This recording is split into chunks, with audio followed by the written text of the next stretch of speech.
Good evening, everyone. Welcome back to another live stream. Good evening, good morning, good afternoon, depending on where you are. I hope everyone is doing well. Let's give ourselves a second to make sure everything's up and running. Good evening, good morning, good afternoon, depending on where you are.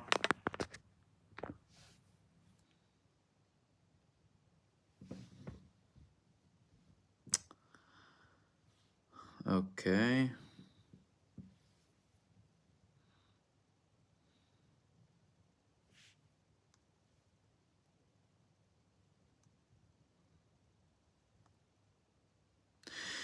Here we go. I hope everyone's hearing me well.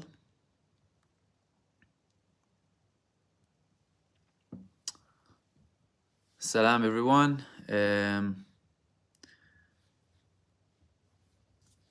Good afternoon, good evening, good morning, depending on where you are. Thank you so much for joining me. Thank you for our regular viewers for the live stream. Thank you for everyone who's been joining us. And this live stream, if you're new to it, it's on top of my regular videos that I do on a daily basis to open up the space for my subscribers, members, obviously viewers as well, to participate, share their thoughts, views, to give you some platform as well, answer any relevant questions about the topics that we speak about. Usually revolves around Palestine, obviously. We can go into history sometimes, a bit of religion. Generally, we're speaking about Palestine and Israel, obviously the ongoing conflict, the genocide, rather than the conflict that's happening. Many things that are happening every single day. And there's really space to have more than 2 videos a day, even really, to catch up with everything, analyze, share thoughts, brainstorm, speak, up until we get justice for the Palestinian people and liberation and freedom from this ongoing occupation, from this oppression, from this genocide, from one of the worst genocides that mankind has seen, really. Yet some people to this day don't admit that it's a genocide. Imagine the day that we're living in. If you haven't watched my previous video, I recommend you watch it after this live stream. I gave some important updates about the recent protests in Israel from the ultra-Orthodox Jewish community fighting conscription, shutting down roads. I spoke about developments with regards to the Palestinian Authority fighting the Palestinian resistance in the West Bank. I spoke about Israel and the airdrop aid from Egypt, them threatening that they're not always going to approve, as if the airspace is theirs, obviously. But you know, they occupied the land, so to them, they're entitled to the airspace too, and the sea, right? Alongside a couple of other things, really, if you have watched it and you have any input regarding that video, any questions, I'd be happy to share them with you. It was mainly, again, around the Jewish Orthodox. They shut down main roads in Israel, really. The Egyptian thing with Israel and some of the updates on the ground and this massacre. You know, 4 massacres in 3 days on aid trucks. 4 deliberate attacks on aid trucks trying to feed starving people, trying to feed their families. The worst one was in Shara al-Rashid Street, next to An-Nabulsi roundabout, where they brutally killed over 110 people, injured 1,000 approximately, and then they deny it. But before they denied it, they said that we felt threatened. Now you've had this barbaric, satanic attack in Deir al-Balah. They actually shot the aid truck. Multiple strikes. They killed 8 people, wounded dozens. Trucks full of aid going in. Why are they doing that? I'll tell you exactly why they're doing that. They're doing that in a deliberate, calculated, intended starvation genocidal campaign. That's what it's part of. It's an intended, systematic, deliberate, well thought out campaign of genocide to starve the people, to force them to flee Gaza, even with humanitarian aid. And the world is watching. And they're still struggling to get aid through Rafah. When they do, Israel strikes them. We have these airdrop aid, that can really hardly do anything. So that's what's been happening today. The main thing that I wanted to talk about in this live stream is about Benny Gants. Benny Gants is a member of the War Cabinet. He was a previous IDF chief, and he was a previous member in the Benjamin Netanyahu government. He always had his disagreements with Benjamin Netanyahu. He was in the opposition before the 7th of October. When this genocide started, or rather before, after Israel was invaded and after its military was humiliated by Hamas and the Palestinian resistance, they went on this genocide campaign. He joined the war cabinet under the excuse of, obviously, we're under war. It doesn't matter if I have any disagreements with Benjamin Netanyahu, I'll go with him in the war cabinet. That didn't solve their disagreements and their problems. They still had tensions, and the tensions were there not only with Benny Gantz, who is not in Benjamin Netanyahu's party, but with Gadi Eisenkot as well, and with the defense minister, Yoav Gallant, who is in Benjamin Netanyahu's party and who Netanyahu had previously expelled from his position. He took him down. He took him off from the position of a defense minister when the protests were happening in Israel against the judicial reform. He had to take him back later on under public pressure. So Benny Gantz has been constantly, showing more and more discontent with Netanyahu. They couldn't have press conference together. Things were so obvious that the media constantly speaks about it. We spoke about many times in my previous videos, I spoke about the fact that some countries deal with Benny Gantz exclusively. Some Arab countries, and more recently, more Western countries. Now, it's the United States of America. Why is the United States of America, the administration, why are they speaking with Benny Gantz? And I'll get to the details of the meeting that he had today yesterday, in the US recently. They're talking to him because it's almost impossible to speak with Benjamin Netanyahu. Netanyahu is set in his ways. He is subject to the extreme far right in Israel that's protecting him in his position, really. He relies on them as much as possible. And he doesn't care what that does with the United States administration, although the US is Israel's main supporter. So they called him in for a trip to the US. The government didn't approve it. He technically cannot go on a trip without government approval. So Benjamin Netanyahu ordered the embassy in the US not to kind of accompany him, not to support this visit. However, he still had Israeli security with him.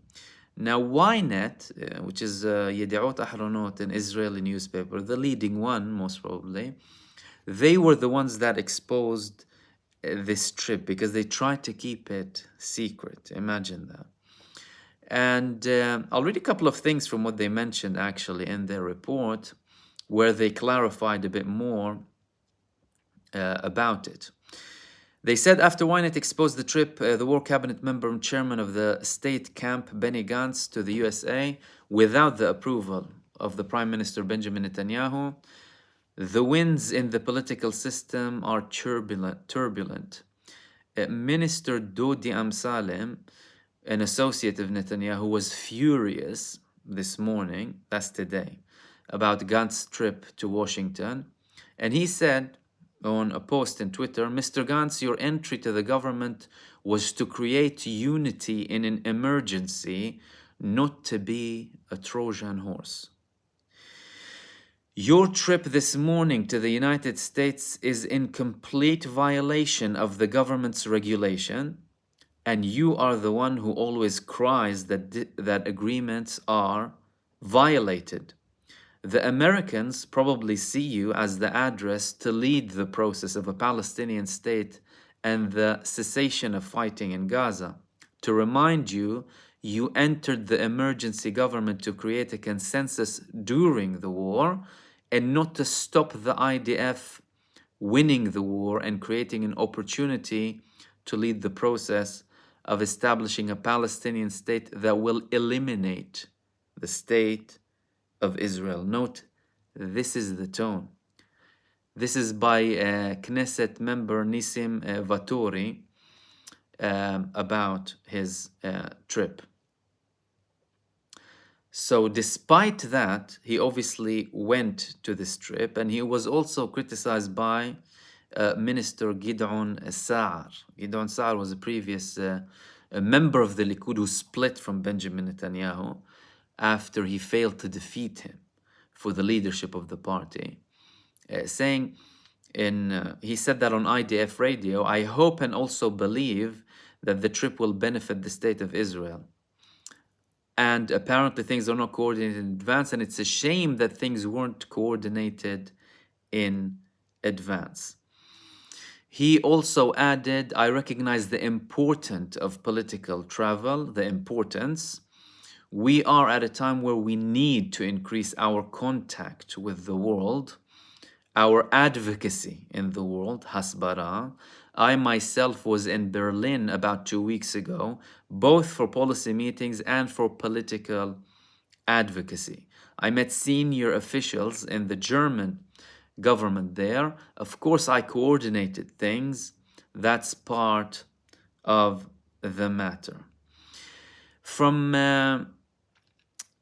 Gantz's camp, they obviously defended him. They defended his trip, saying that we will do everything necessary to lead Israel at its critical junctures.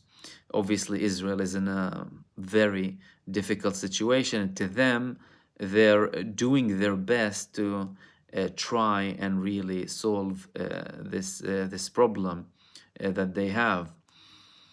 However, with regards to what the government did, they called it a revenge.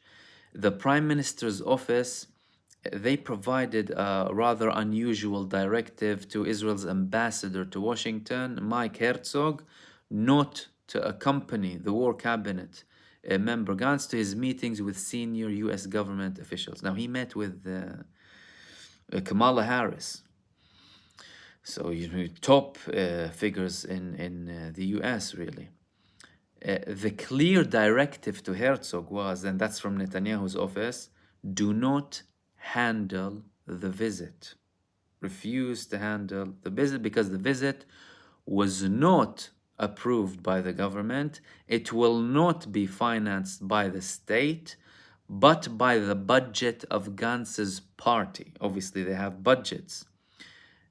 However, obviously, he was still accompanied by guards. They haven't spoken about the potential outcome with regards to what Benjamin Netanyahu is going to do after this. So they obviously said, he's not going to be officially accompanied. We're not going to pay for this. They're clearly raging and fuming, and they were probably more raging that it was published. And I think it was published deliberately to put even more pressure on Netanyahu, because he is seeing that the guy is being set aside. Really, Benjamin Netanyahu is put aside now, and people are speaking with other figures that can be engaging in conversation, unlike Benjamin Netanyahu, who's a narcissistic psychopath who cares about nothing but his political career. He's had problems with Gants, he's had problems with the defense minister, he had problems with the IDF chief. There's distrust when it comes to the meetings that they hold together. Many meetings previously of the government and the military broke out with fighting and shouting without agreeing to anything. And he even had a problem with the head of the Mossad, usually a position that never has problems with the prime minister's office, not to this extent. You might have a back and forth conversations and stuff, a couple of disagreements, but usually the head of the Mossad, who belongs directly to the prime minister's office, you don't have that many problems with him. Yet he managed to have problems with the head of the Mossad as well, to a level where he, number one, prevented other officials from meeting him. Imagine how much of an authoritarian approach he has. So he was banning Yoav Gallant from meeting the head of the Mossad. Then he stopped him in December from visiting Qatar and the mediators, and he just said, "You're not going anywhere," preventing him from doing his job. Imagine that. Then he started to interfere with his travels after he started approving him to speak with after he approved his visits to the mediators, speaking with them. Then he started sending to his meetings one of his advisors and people who help him in his office to make sure that he does what he is ordered to do. You have distrust to this level in Israel. And again, we repeat these things so many times. You have a perfect recipe for foreign intervention. In Western media, Western politicians, Western governments, lots of them, they will go berserk over a protester dying in Iran, right? We don't know how she died, or whoever they are, or whichever country that they don't. They'll go mental. But you have a state committing a genocide, and they're called for a regime change, right? But you have a government committing genocide, leadership of the army, leadership in the in the political scene, the people in Israel, a majority of the people against the person in power. Yet you don't intervene, you don't put pressure, you don't call for a regime change in Israel, despite the fact that this regime has proven throughout its history, ever since its bloody terroristic establishment, that it's built on ethnic cleansing, on oppression, on mass genocide to this day. And now we're in the 21st century, they're committing the most barbaric terrorist attack, genocidal campaign, crime against, they're a threat to the world. And if people can't see that, they're delusional and blind. This government is a threat to the world. It's not just the government, it's Israel in its essence. How it is, how it's capable to do such a thing. Yet, we're still hearing about their right to defend themselves. They're still criticizing Hamas for resisting, right? Still telling us about the 7th of October, despite the fact that we already know who committed the massacres on 7th of October, Israel, through its helicopters in the Nova Festival and its tanks in the kibbutzes. No talk about ending the regime. This country is a threat to global security. How many times did you hear this? They're a threat to global security, countries they don't like. But they don't dare say that with Israel. Why? Because Israel is an extension to them, an extension to the neo-colonial supremacist establishment in the US, in Britain. That's why they support them, and they identify with their supremacist ideology. They view other human beings as lesser than them. They're blind when it comes to the suffering of people who they don't want to see and they don't really care about. So this was the main topic that I wanted to speak about, and I'll open the opportunity for our subscribers and members to join in, start going through your input and answering any questions you may have. Quick notice to our moderators, if you wouldn't mind, just only unnecessary comments to be deleted, and we'll leave the space for everyone to talk, obviously unless there's something offensive or what have you. Zafar Sayed, I hope I clarified with your question why Benny went to the US. It's to try and reach a deal that the US establishment, the US administration isn't able to reach with Benjamin Netanyahu. That's why they're talking with someone who you can talk to. Basically, that's how it is. And let me highlight here, this is unprecedented in Israeli history, by the way. Usually you'll have give and take. When America has certain limits, the Israeli Prime Minister knows we rely heavily on them. And although we can continue, we would rather not, because they're our main supporter. And regardless of the, unconditional support, really, that doesn't mean that this doesn't create frictions when you are unable to reach solutions with the government in Israel, and you obviously have to try and reach these solutions with someone if the prime minister isn't playing ball. So I hope that clarifies. Obviously, I think we will be having more input, more information released in the coming days regarding his visit too. I'm sure Bibi will have a press conference and he will ask by journalists in Israel what he thinks about it, and we'll see how well he can hold himself together.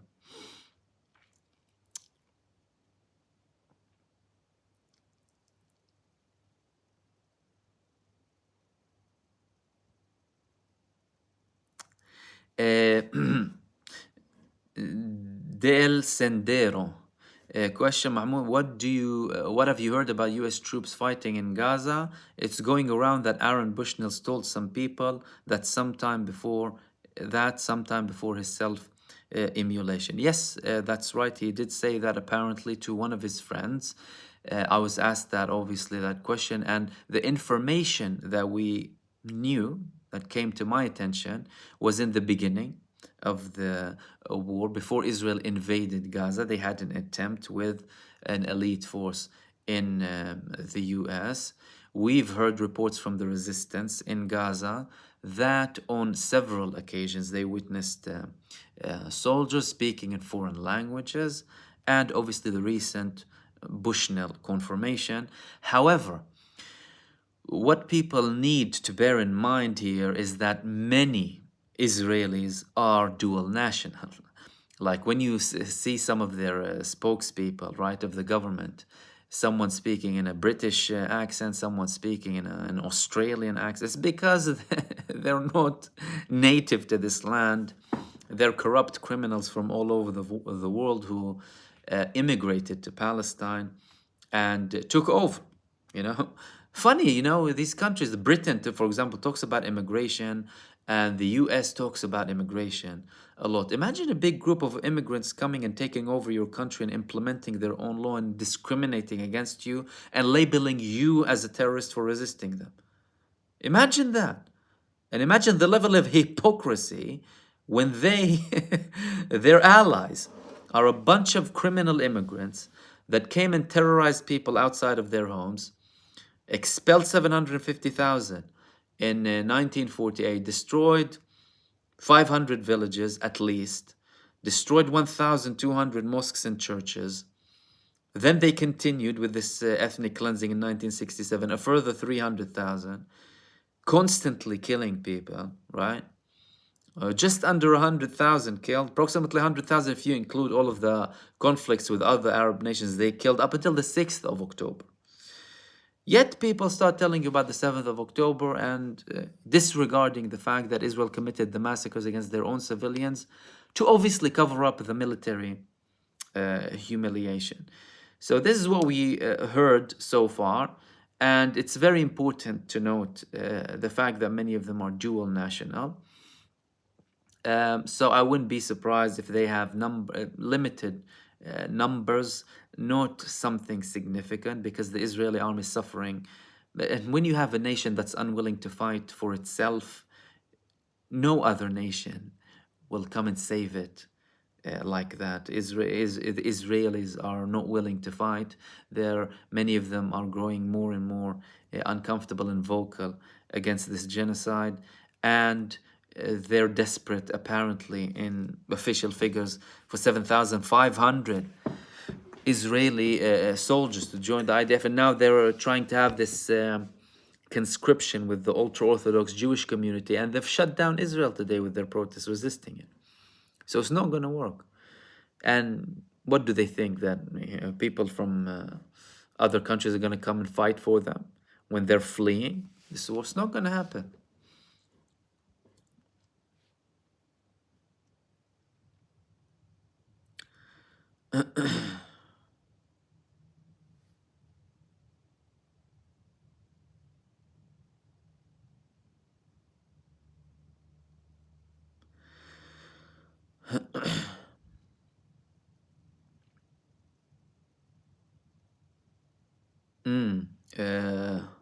Lizzie Lizard question: do you think Netanyahu would assassinate Gans and blame it on Hamas, and how would that change the dynamics? I think it's probably a far-fetched scenario. I don't personally think it will happen.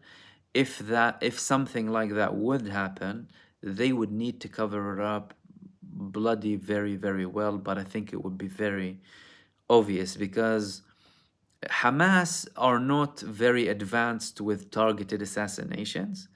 The last major targeted assassination was done by the PFLP in the early 90s against an Israeli minister.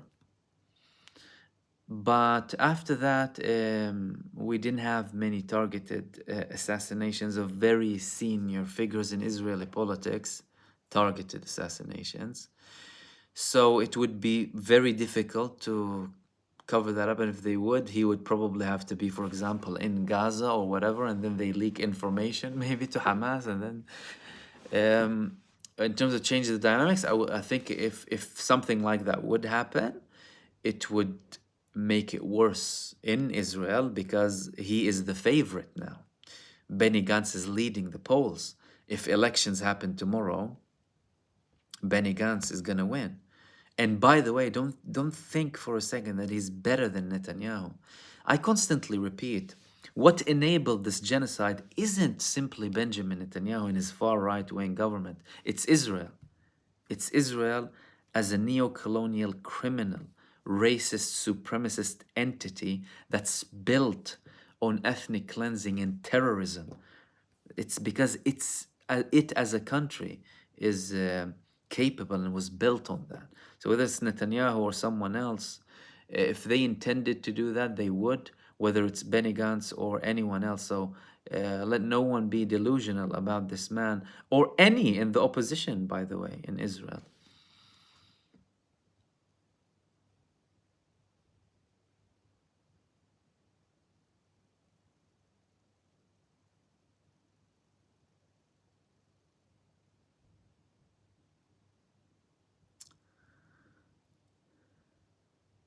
Blank Stares is asking, what was the message sent to all Muslims or sent to all Arabs? Are they finally calling for a coordinated all-out resistance against the genocide coalition? The only messages that I've heard calling for such actions were from the resistance movements like Hamas, for example, and the other resistance movements. They constantly ask for the nations to join in, if not by military, at least lift the siege, better than that. But some called for more action. The latest senior figure that called for such action was Abdul Malik al-Houthi, the leader of Ansarullah, criticizing obviously the Arab and Muslim stance. I think it'll fall on deaf ears, really, because to me, the people who were silent on the massacres in the early days, the people who were silent on 1,000 dying a day, getting killed, massacred, butchered, the people who didn't take action after Al Ma'madan hospital massacre, bombing a hospital with a JDAM bomb deliberately to cause as much damage as possible against refugees and patients, then them having a press conference with bodies surrounding them, something you haven't seen in any horror movie. People who didn't take action then, military action, I don't think they'll take it now. Again, is there a tactic? Is there something we don't know? We speak about what we know and see, and we base our analysis and potential expectations on these things. But so far, they've been falling on deaf ears. I mean, the main person who called for the resistance to join was Muhammad al-Dayf, who is the military leader of Al-Qassam brigades in Gaza. This man doesn't speak a lot. He only speaks when it's very crucial. He was the one who declared Al-Aqsa flood. And in his statement, he asked for the Yemenis, the Iraqis, and the Lebanese to join in, particularly. And he also added, obviously, Arab nations, the free people of the world, but mainly, obviously, and they answered him afterwards because they didn't know, they didn't have prior knowledge. But others, obviously, no, just condemnation. We condemn, we expect, we call the international community to do this and that. You need to stop the war. Look at what you can do instead of constantly asking and begging people. I don't think it will happen. However, what we do have is increased coordination with countries who are not involved directly in the war now, just in case it reaches that stage, because you don't know what tomorrow brings. You really do not know. They can escalate with Lebanon tomorrow. They can go on an all-out genocide in Lebanon tomorrow. They can make an unexpected move with Yemen. They can make, who knows, right? You don't expect what they can really do, because if you want to talk about it from a reasonable perspective, right? Nothing that they've done is reasonable. All of Israel's reaction to the 7th of October is vengeful, hateful punishment of the people. It's like someone getting angry and beating everyone, killing everyone, instead of thinking for a second. This is what we saw from them. So yeah, there is coordination, but not to an extent where we're gonna see like armies joining in tomorrow.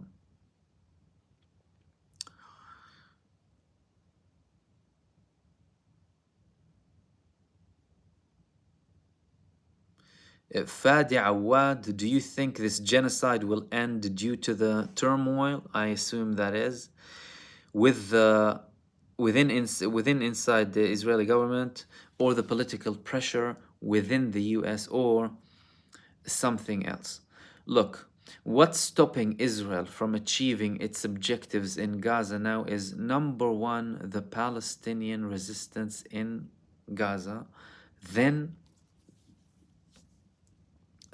followed by that, but that's number one, then the military action taken by the Hezbollah and the Yemenis. To an extent, the Iraqis, they caused a bit of pressure, but primarily it is the people in Gaza resisting, surviving to this day, persevering and defeating this army, humiliating them. I mean, and before we talk about like all of the mere survival against such barbarism, Israel landed, ladies and gentlemen, 70,000 tons of TNT on Gaza. That is over 4 times the size of or the effect of the nuclear bombs landed on Hiroshima and Nagasaki. Can someone imagine that for a second? Yet, the resistance is surviving, the people are surviving, and the only defeated side we're seeing is Israel. Defeated army, humiliated army, incapable army, divided society, divided government, divided army. This is what we're seeing, making themselves look untenable to the whole world. This is what we're seeing. Obviously, the people are suffering. There's a genocide going on, but they're persevering. They're surviving. So that's the main thing that's stopping really and trying to push Israel to a ceasefire, similar to what pushed it to reach a ceasefire, a temporary ceasefire before. The survival, the perseverance of the resistance. That's why they accepted their terms, or most of them, and then they started negotiating, and that was just 40 days in. Now, their delusions are extending this genocide for 5 months now. At some point, it will reach an end, but we're really not seeing it that much. I mean, in terms of negotiations, Benjamin Netanyahu is putting every single obstacle possible to make it impossible to reach a solution. He even added more conditions with time. Let me give you an example. They were talking back and forth. Hamas put the amendments on the Paris Papers. Israel said no. Israel went back with a response. Hamas is due to respond again, although they said we're not going to respond unless you back down on certain things. However, all of a sudden, Benjamin Netanyahu came up with a condition that the heavy sentence prisoners that would be potentially released from Israel must be expelled completely. Not in the West Bank, not in Gaza. They need to go either Turkey or Qatar or another country. They cannot be in the West Bank and Gaza. To a level where the Israeli delegation criticized Benjamin Netanyahu, told him, why are you making it more difficult? We're trying to reach a solution. Now you're telling us this condition, it wasn't there before. Why are you adding more pressure? Are you trying to make it impossible? Yes, this is what he's doing. He's trying to make it impossible. That's why the Americans are starting to speak with Benny Gans. And every day you might hear conflicting things that will tell you we're going towards a certain direction and not. But like I said, the main thing is the power of the resistance, of the Palestinian resistance.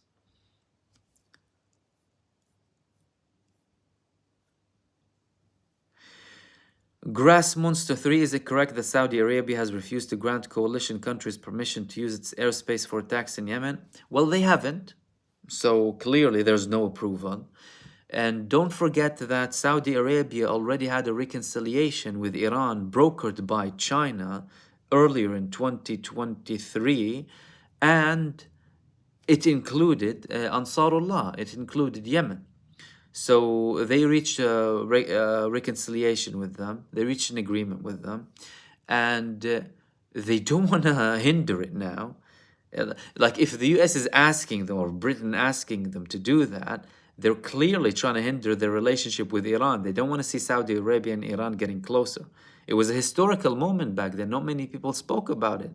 But the fact that China brokered it, their input with the biggest oil exporter in the world, and Iran, right, shows where things are going, really. And obviously China's trying to play a role of the protector in the absence, or when the US starts withdrawing more and more from the Middle East. Because what's the excuse of the US presence? We're protecting the trade routes, we're protecting essential energy.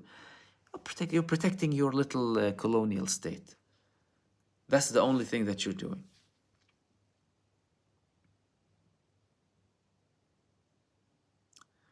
Miguel Garcia is saying Nasrallah's grandson was killed in an airstrike today. Do you think that can spark an escalation from Lebanon? I didn't hear that really, but look, Nasrallah's son was assassinated previously, Hadi Nasrallah. All of these leaders of the resistance, most of their family members, lots of them are martyrs. They fight. Unlike Bibi's son sitting in Miami on the beach. But they could have an increased attack.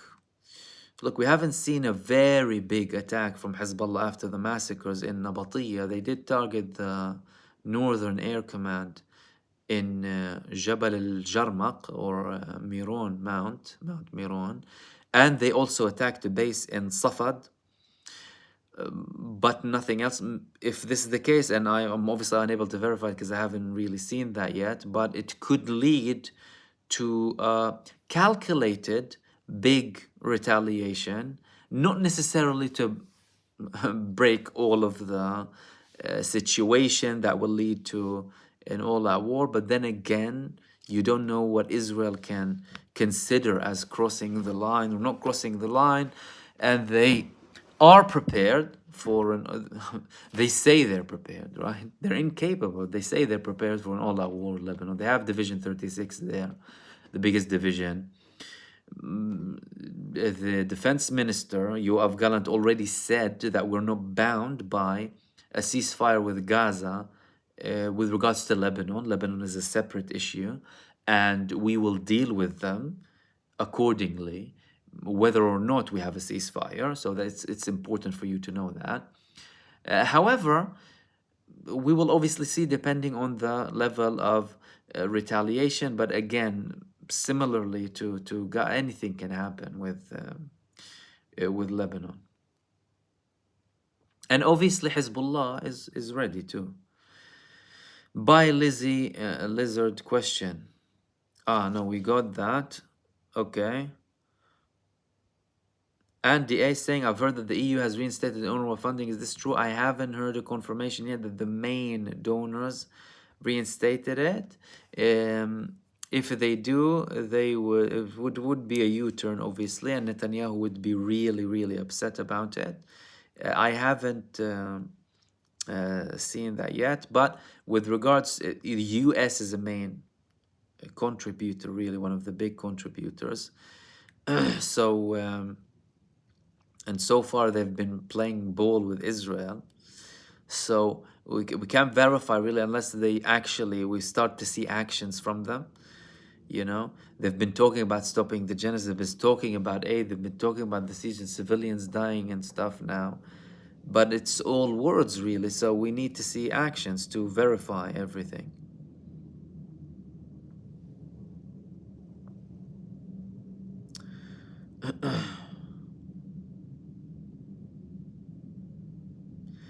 Angela Brody, Assalamu alaikum. Mahmoud, with the availability of truthful, unbiased media like yours, now we are witnessing the tide turning regarding political leaders calling out and challenging Israel. I hope we contribute to that. I mean, to me, it's one of the main reasons, really, of the consistency is the consistency in lies and propaganda. When the MSM is so consistent and hell-bent on propaganda and lies and brainwashing, we have to be consistent too. So hopefully, thank you so much for that, obviously. And hopefully hopefully the tide is turning. Yes, I mean, I've never seen such awareness, such global awareness before. You've had the people who were always vocal with regards to Palestine, but the level of awareness now, it's very good to see it. It's very positive, really, to see it. And that's you, by the way. That's you, all of you, supporting that. Not just people like me speaking, right? It's your activity. It's what you do. It's all the small things. Don't underestimate anything.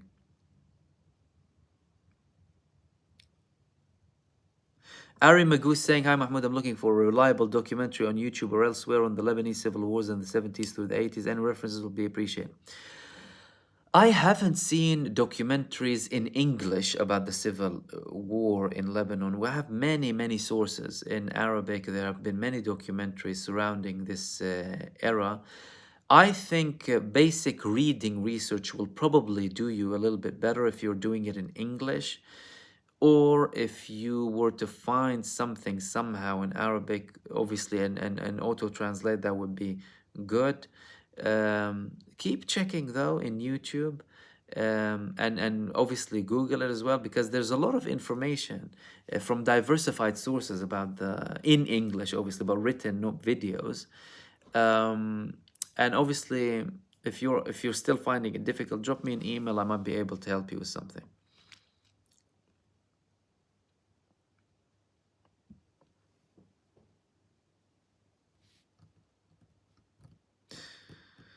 Sabi Hamid is saying, "I need someone with Islamic knowledge. Is Aaron okay now in the next world? Is he forgiven? I'm worried about him."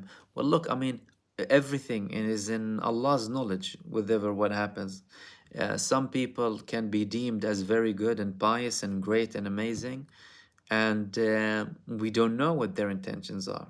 And to the contrary, sometimes you might see people who might seem as something bad, but they're doing something good. So we don't know about the intentions and everything. We hope that, obviously, and pray that he's forgiven, because what he's done, obviously, although we don't encourage any such self-harm or harm against anyone really, but his intentions seemed to be appearing good, like to us. Obviously, we would have rather he didn't do such a thing. We don't want to see anyone doing it. We don't recommend anyone doing it. And we believe that Allah is all merciful. His mercy encompasses and includes everything, really. And may His mercy be on us all, really. And Angela, thank you for your super, and Hanif Demiral. Thank you so much for this. Let's go to your next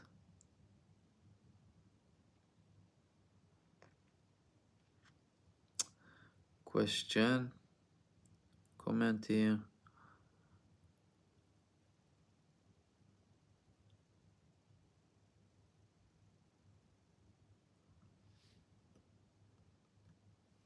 Saif Mahmoud, you never know how strong you are until being strong is the choice you have.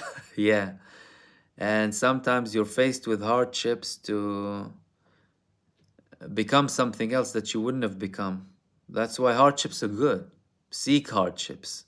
Look for difficult things. Look for fears. Conquer them. They're great.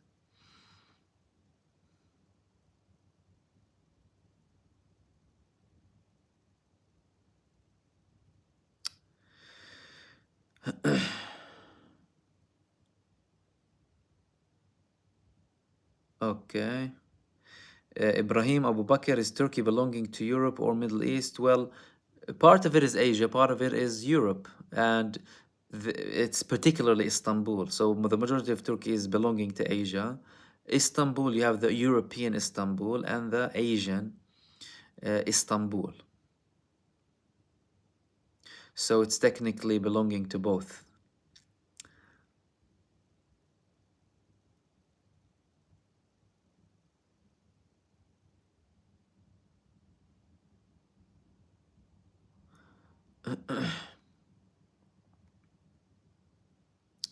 Ari Magoo, thank you. Let's see where we've reached. Excuse me if I'm taking a bit of time with comments here. Lizzie Lizard, is Hezbollah still bombing the Golan Heights? Well, they did bomb the Golan Heights, and one thing you should know is that Hezbollah, they target the whole borderline. So the borderline extends from near the Golan Heights, all of the Galilee region. They're attacking all across the border into some of the Israeli settlements, whether in the Golan Heights, close to the Golan Heights, and across the rest of the Galilee. That's their constant theme. They sometimes have targeted attacks in the Golan Heights and even from Syria, although not declared by the Syrian army, but it's ongoing.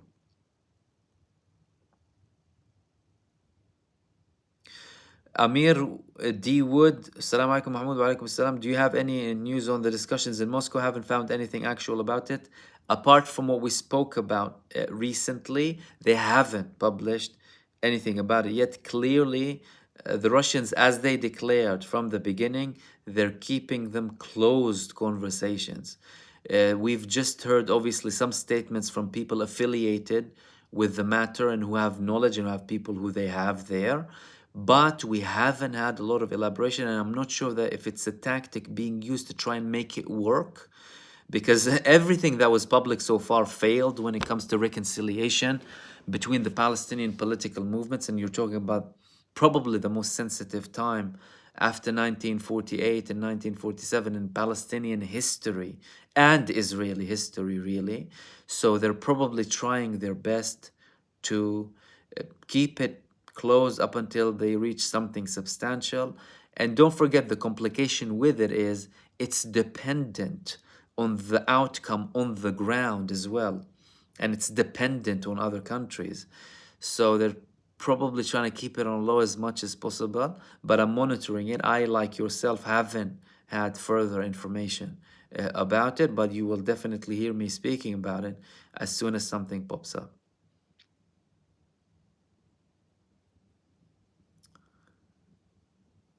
Grammy B and NC, do Israelis realize Netanyahu's son in Florida? Curious about, oh yes, they realize and they, trust you me, um, they criticized him a lot. They criticized him a lot about that.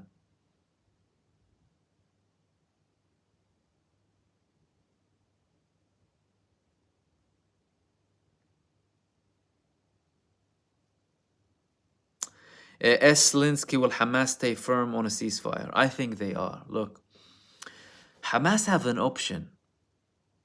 They have an option to lower the bar, you know, and get out, right? But Hamas, people need to understand very well. Hamas is not just a political movement. They're not just a resistance movement. They're beyond that, Hamas.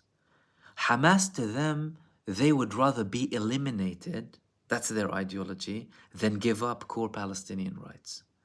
Khalid Mish'al, who was the previous political head, bureau head of Hamas, he had an interview in the late 90s, I think in 1997, about Hamas. And he said, let Hamas die so that the nation can live, so that Palestine can live, and so that the Ummah can live. That's their mentality. They had millions coming in Gaza, didn't they? They could have been comfortable in governing Gaza if that's their aim, money and, you know, luxuries. Or they haven't never been like that. Hamas, they lose their family members, they'll lose themselves, they'll put themselves in the front line for the liberation of Palestine, for something noble. And these people have religious faith and belief. You're not talking about people looking for, you're not talking about career politicians like you have here in the government. Or they're not like that, Hamas. They had the option to. They had the option to. They were de facto controlling Gaza. Obviously, they were democratically elected. But that's not what they are about. And historically, even when there was a ceasefire with Israel and they had red lines to do, for example, with Al-Aqsa Mosque, right? Why did the 2021 escalation happen? Do you know? Israeli radical settlers, they planned a march in next to Al-Aqsa in East Jerusalem. A hate march, literally, swearing at Arabs, saying this is ours. And Hamas always warned Israel from these things. So you had obviously Muhammad al-Daif, who is the military commander of Izzuddin al-Qassam brigades in Gaza. And usually this man, he's the #1 most wanted person The last picture we have of him is in 1990, when he was much younger. And Israel tried to assassinate him 7 times. They killed his wife and 2 children, a 7-month-old and a 4-year-old as well, trying to assassinate him. He went out and said, he had a recorded message in 2021. He said, we're giving you an ultimatum, very short message. By 6 p.m. this evening, if you don't stop this march, you're getting attacked. Israel ignored it, right? They didn't take it seriously. 6 p.m. sharp, sirens in Jerusalem. Hamas launched a barrage of rockets on Israel. They disperse everything. Everyone wants to. Yet Israel doesn't get these messages, that these people are beyond political gain or financial gain. And instead of thinking, hold on a second, we have these people that will always want to fight us. Why? Why will they always want to fight us? Because they have a cause. What is the cause? Rights of the Palestinian people living under occupation, oppression, and inequality, and ongoing killing and brutality. Refugees that are waiting to return to their homes from 1948 and their descendants in 1967. But typical, again, neo-colonial supremacist approach. That's Israel. We're the chosen ones. We're the better supremacist race. We're the chosen ones. You're below us. You're others. You're there to serve us. You're not in our level. Right? They ignore them. And they pay for their arrogance. They're paying for their arrogance. That's what's happening. So with regards to the ceasefire, they will stay firm on the ceasefire. They will stay firm on all of the core things that they said they will be firm on: a full ceasefire, removing the blockade on Gaza, aid going in all parts of Gaza, rebuilding Gaza, and they're not going anywhere because they were obviously offered to flee, or the Israelis were sending messages to them: submit or die. What do you think they care? Seriously. And they're just doing it for show. Like, lots of stuff that Israel does is just for show, for public opinion, to show people that we're saying that, we're threatening them, we're here, we're there. Those who really know the mentality, know the score of Hamas, they will stay firm. They always have, and I think they always will be.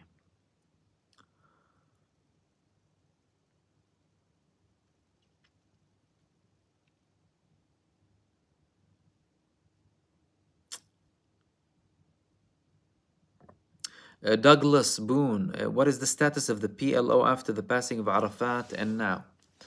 Look, obviously Yasser Arafat started the Oslo Accords. He started this peace process with Israel in the hope to achieve a Palestinian state. Obviously, it didn't happen. He was most likely poisoned because, regardless of criticism against Yasser Arafat, and I have my criticism on him too, he still bothered Israel. A problem with the Palestinian Authority now, Israel couldn't care less about them. They don't bother them with anything. They submit to the will of Israel. When you're talking about the West Bank, Yasser Arafat, he had a give and take with him. He gave leeway for the resistance against Israel. Israel attacked his office, right? And they ended up most likely poisoning him, you know. The tests that were carried out in France that proved that he was poisoned. It wasn't natural death. So ever since then, it's been an ongoing repetition of the mistakes that happened previously, the selling of lies, and really giving Israel an excuse and a cover to continue its atrocities and occupation of the West Bank. In 1993, when the peace process started, you've had about 150,000 settlers in the West Bank. Now you have 900,000 approximately. The most radical, vile creatures on earth in the West Bank, abusing people left, right, and center, killing people for fun, stealing crops, burning crops. Vile. Look at Hebron. Go see documentaries on Hebron, even soldiers of Israel who were in Hebron. You will know what I'm talking about. So obviously there have been attempts to modify the PLO, make it a bigger umbrella, because obviously it doesn't include Hamas and the PIJ, the two biggest resistance movements, and Hamas, the most popular political movement de facto. They won the last democratic elections. The most recent polls show that their popularity has doubled, at least amongst Palestinians, if not tripled by now. They were happy to go in the PLO, and now there is even obviously talks to be a part of the PLO. The question is, who is the PLO worried about more? The Palestinian people or Israel? That's the question. Like the terms that they want to have Hamas on to enter the PLO and the PIJ is, you need to recognize Israel as a state. You need to completely ditch armed resistance. You need to recognize Israel, but then make sure Israel's happy. But your people under occupation, what are you talking about? Do you understand? So that's why it was always failing, the reconciliation attempts. I mean, we hope we can reach somewhere now, but that's why they also, because they're just too far off. You have a side that's continuing with diplomacy and what they label as this peaceful resistance, despite it proving to be a complete failure for the past 30 years. And you have another side that said, no, we would rather, and they repeat it many times. Look, I know many of you don't see their statements probably, but like in one of his recent statements, Osama Hamdan, who's a leading figure in the political bureau, he said, we would rather get our rights without fighting. But Israel has proved time after time that it does not give us rights by asking them. And that's what people need to really comprehend. These people, the Israel, look at the West Bank. Peace process will step on you. Will step on you and will kill you even if you are subjugate, even if you submit, even if you are our slaves and we step on your head. We'll still kill you, we'll still abuse you, you'll still have restrictions, you'll still have checkpoints, you're still subhuman. But they get out of Gaza because of the resistance. They listen, they go out of lands because of resistance. How did they go out of Sinai? War. How did they go out of South Lebanon? War. How did they go out of Gaza? War. Resistance. They always prove that they understand the language of force. They haven't come up with initiatives. They didn't only further and more racism, increasingly more racist, more supremacist, more barbaric, more inhumane, right? Even if you look at now, they're ridiculing the starving population in Gaza. You need to understand what type of mentality we're talking about. If you go and watch Israeli news, you'll have people calling to starve the children of Gaza even more. Let them drink from the sewers, they'll tell you. Babies in Gaza are our enemies. This is what they'll tell you. This is what you're talking about. So that's why it's so far off. And obviously the PLO needs to be either completely get rid of it and create something new, regardless of anything to do with other countries, right? Or try and modify it to work for everyone, really, for the Palestinians primarily, though.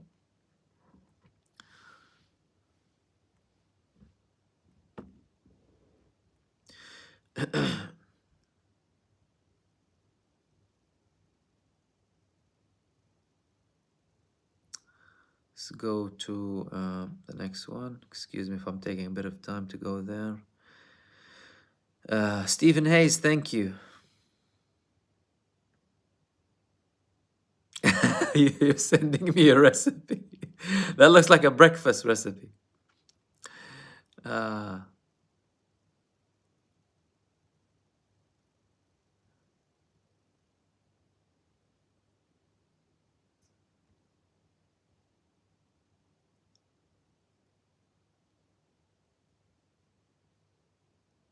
Okay. Wonderworld as well, thank you so much. And Mateen Khan. Vincente, okay. Vicente Palacios. Does Hamas know that Israel is trying to drive them all out into Egypt? Do they have outside nations sending military aid or even men? Hamas know Israel to the T. Hamas probably know Israel better than everyone. That's why they speak that language with Israel from Gaza. They know what they're planning very well. They do get aid in their own ways. They obviously keep it as secretive as possible. Men, they don't need a lot of men. There's more than enough men. One per a million. The men in Gaza, one man equals a million outside of Gaza. So they don't need men, but they do get help in terms of things. But don't forget, they also produce and manufacture lots of their weapons. Moose YT as well, thank you very much for your contribution.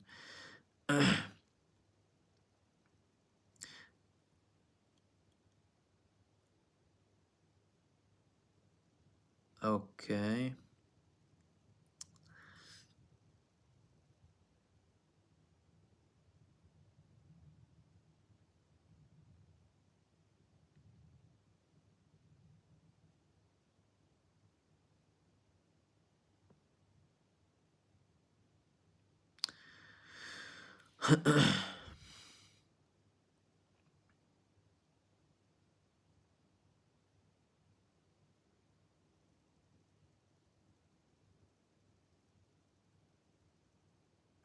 Okay. FP, Salam Mahmoud, thank you for your videos. Question: the latest peace talks have just failed again and no sign of a ceasefire. Will there be an end to this current genocide? Any solution? Look, it will eventually reach an end. The question is, how long will it take? So we'll either have a temporary ceasefire that will lead to an ongoing conflict like it was before, but at a more extreme pace, or it won't stop and it will continue. It will continue up until one side is defeated. And Israel is counting on the Palestinian side being defeated. And despite all of this massacre, starvation, genocide, criminality, the only defeat that we're seeing is from Israel. The people are fleeing. They're talking about the end of Zionism. The countries don't trust them, made themselves untenable. Their civilians don't trust them. They know how much they lie. And despite all of the censorship, we know the vibe in Israel. Look, they're defeating themselves. They're committing suicide by continuing this. Solution: equality. This is what I promote. This is why one state, equal rights. Simple. That's why I wrote a book about this after the 2021 escalation. I was so sick of the escalation, de-escalation thing. It became so boring. I was like, okay, let me do my bit for Palestine. Let me write a book. Not that I was the first one to come with the idea of a one-state solution, right? But I put something like more practical and made it like freely available for everyone. Equality. Simple. Equal rights. Is it difficult in the 21st century to ask for equal rights for people? No, it's not difficult. But clearly, some people still view themselves as the supreme people, the supreme race, the enlightened one, and the others are below them. That's why we don't have equality. They'll name it a million things. They'll come up with every single excuse because they're artists in deflection, and they have always thrived on manipulation, these people. So they'll come up with every excuse under the sun as to why the other people are not entitled for equality, but equality will end it. However, Israel, as we've seen it and as it is, it's hell-bent on not having equality. Otherwise, they had the option to have equality. They're hell-bent on supremacy. Therefore, the people, what are they left with? Fighting.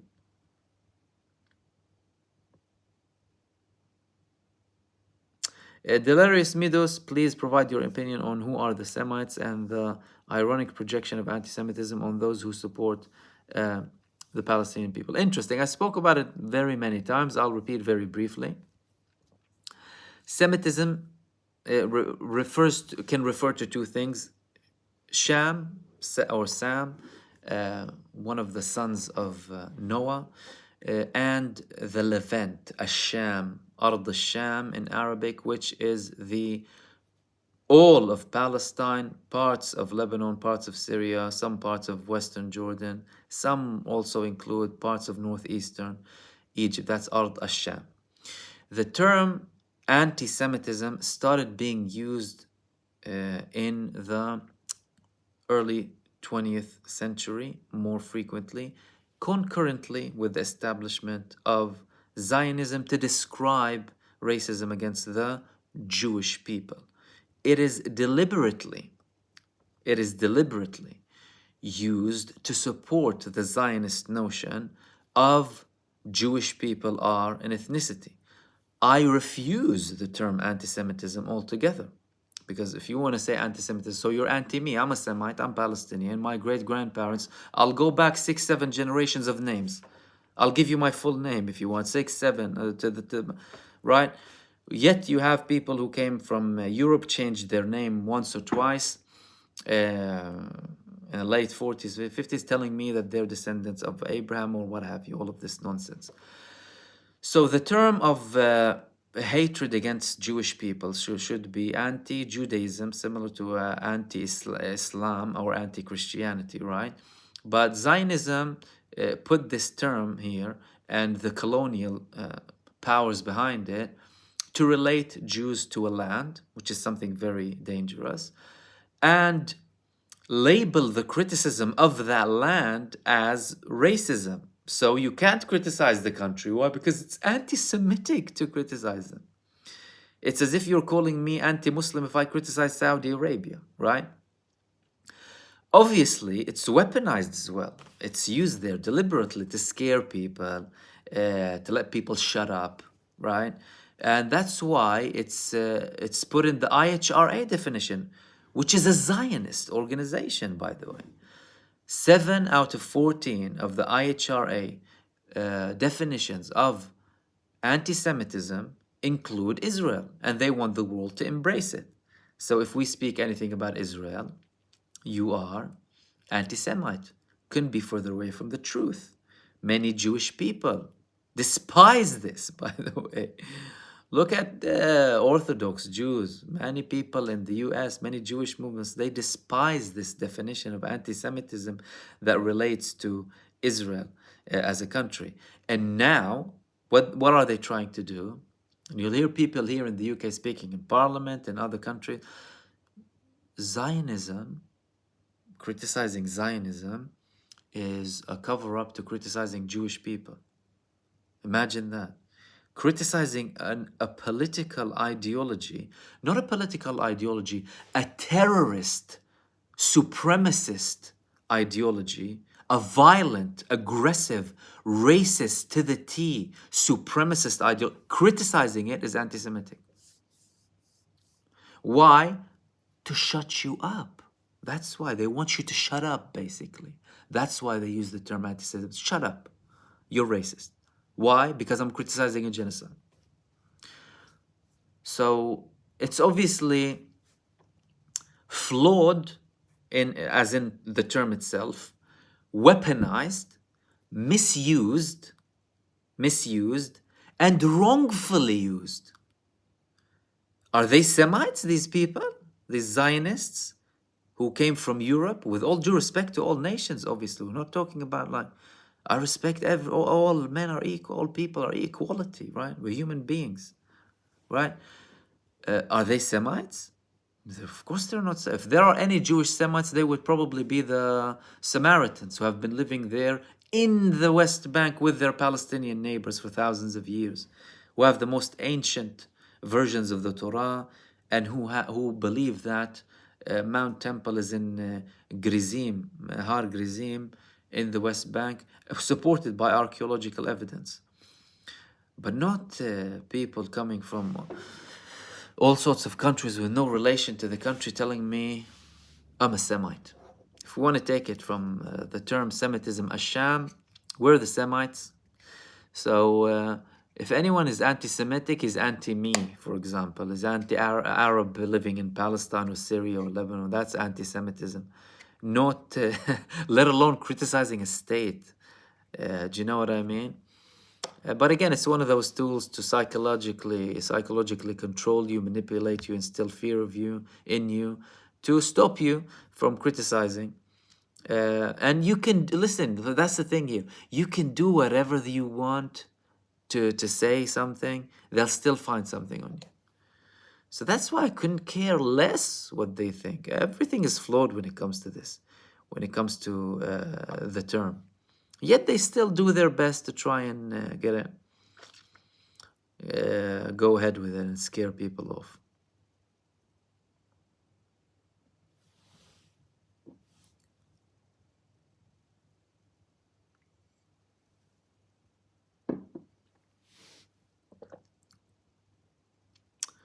Antonia PI, Israel's show isn't all contemporary mainstream politics, merely theater, given the fact that it's actually global corporate elites that decide what will happen, not the politicians as such. That could be very true to an extent, but we as observers, as people who fight tyranny, call for justice, we target those in power who make decisions that get implemented. If someone comes with proof with me tomorrow that XYZ from this organization told Bibi say that, then he said, it's a different story, but we target those who are active. It's the same argument, obviously, with the United States. You could say, like, oil companies had interest in Iraq, for example, the military-industrial complex, but who made the decision to do it? The political representative, because he controls where the army goes. He orders them where to go. It's the people who take action. So we should focus on these people and obviously highlight those who are benefiting from the back, most definitely. But at the end of the day, there's an address to every crime. And we will focus on the criminals and name them, shame them, criticize them, and obviously battle them.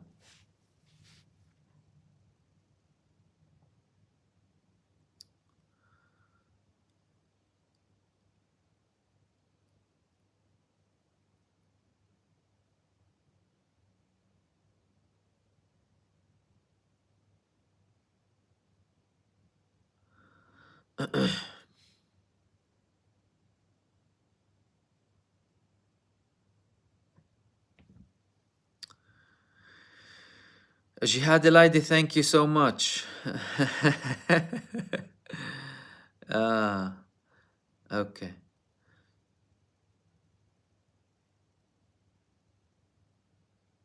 Let's go. I have many comments about food. You're making me hungry now. Minsaf or maqlubi, Angela? Both together.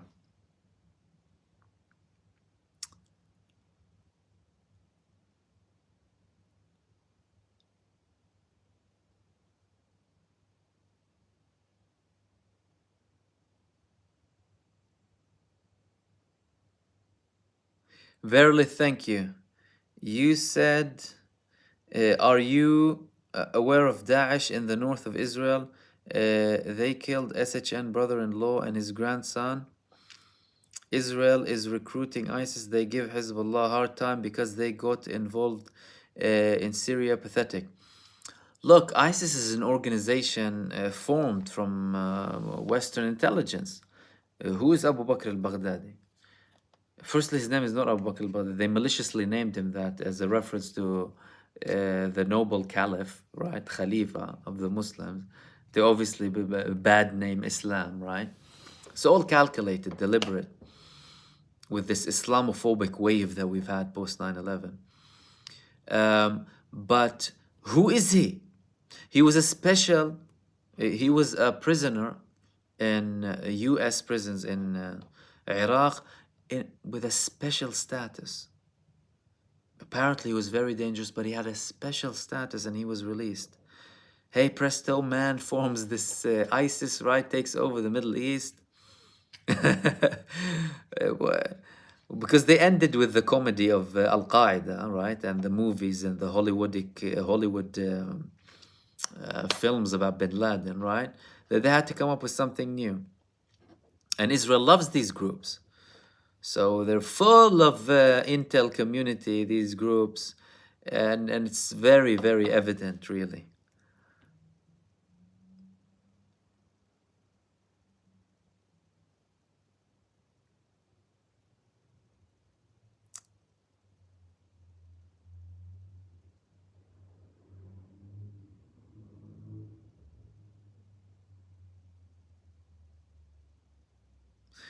History eraser button. What we let them do to Palestinians, they will do to us.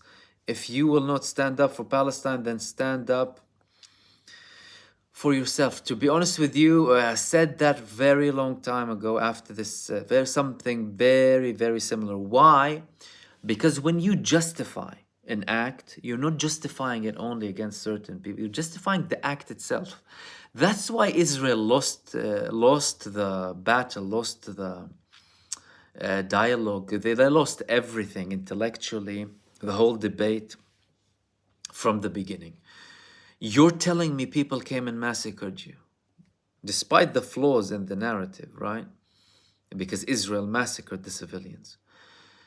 But you told me they came and massacred you. And then you go and do 30-fold in a far worse manner, deliberate. Even though they're incomparable, we don't believe any of the Israeli narrative when it comes to the 7th of October. They were humiliated and defeated militarily. They committed these massacres against their own civilians. They came out with this vengeance, venomous attack on civilians because they always punish the civilians for their military defeats, to cover up the military success, the military humiliation they had. Hamas took Gaza division in a matter of a couple of hours. That's supposed to be, that was supposed to be back then the most highly advanced division. They took all of it down, 16 posts, grabbing commanders with their underwear, taking them to Gaza. They even declared that it was so easy to take down that we decided to go in further into Israel because they could, right? They cover all of that up. They cover all of that up. Israel, let's not forget that. And obviously, they try and sell it out to the people, right, with their own version. But really, who buys it nowadays? This is the thing. I mean, it's really hard for anyone to buy it now with all of this substantial, hard evidence that came up really against them.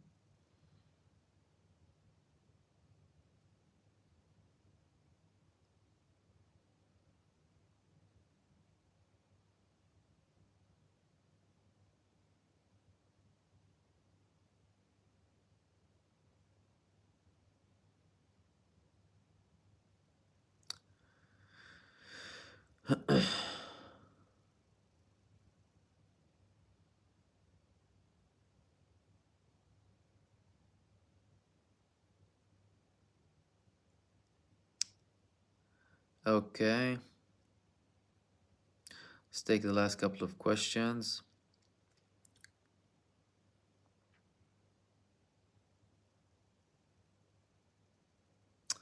Okay, someone asked me a very interesting question. Domingos Fialho. Hi Mahmoud, any estimation on percentage of armored vehicles isn't real have left, given the fact that they are using some that are really old? You're very right, they're using very old vehicles. The M113 troops carrier, that's so easy to target and kill everyone inside because Hamas took down all of their vehicles, all of their new Nimr, Hanamer, the Tiger trooper carriers. They took all of them down. They have nothing, and they demolished them with heat-guided missiles, right? They resorted to using that. But it's not only that. It's not only... Firstly, they have hundreds of tanks in Gaza they haven't taken. The resistance showed many videos of them neglecting tanks with the soldiers inside them burning for hours, sometimes for 24 hours. They were missing 4x4s. They started asking residents of Israel, anyone who has a 4x4 post 2015 model, they need to bring it down to Gaza. And we will compensate you after the war without any confirmation or anything. Urgent measures, obviously. And many people handed out their SUVs. Their 4x4s, sorry, not SUVs. Pickup trucks, basically. So there's a lot of shortage. They don't talk about it a lot. They have shortage in other weapons. That's why Yoav Gallant started talking about the need to increase the production, the military production in all aspects in Gaza. And that's why they're hesitant when it comes to, or could be a contributing factor to their hesitation when it comes to the Rafah campaign and going on an all-out war in Lebanon. They know what's waiting for them.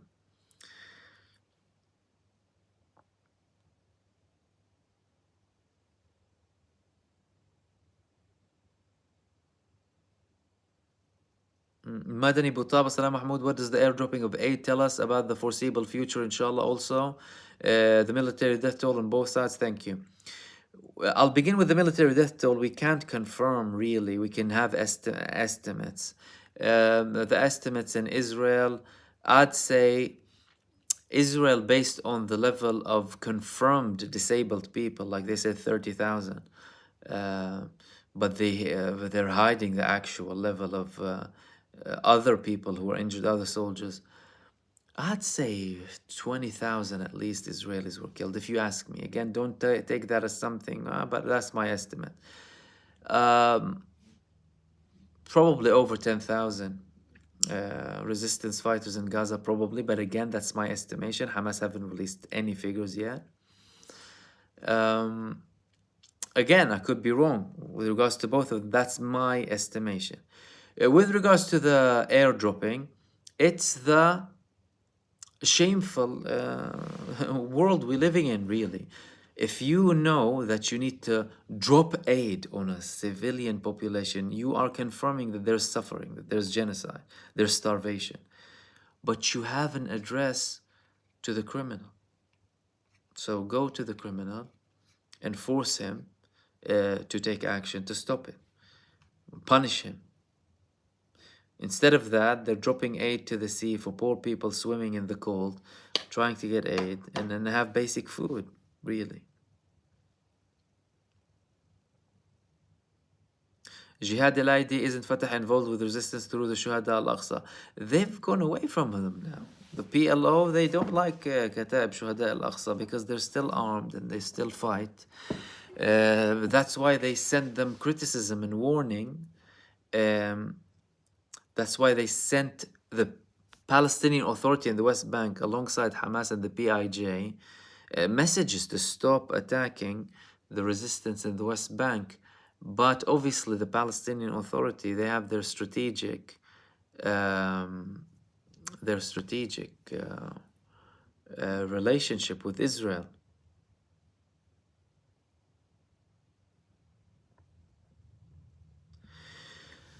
Okay, and that's the last kind of most relevant question. I'm sorry if I missed some of your questions, obviously, and comments. Thank you so much for your contribution, everyone. Sorry again if I missed some of your contributions. Thanks for anyone who sent super thanks. Again, I'm sorry if I missed any of the names. It was really nice being with you. Hopefully, I'll be with you again tomorrow. Same time, hopefully 9:30. If there's something different, I will most likely update you. If you haven't watched my previous video that I published earlier on, go ahead and watch it. But again, thank you so much. Great spending time with you, and I'll see you soon in the next video. Take care.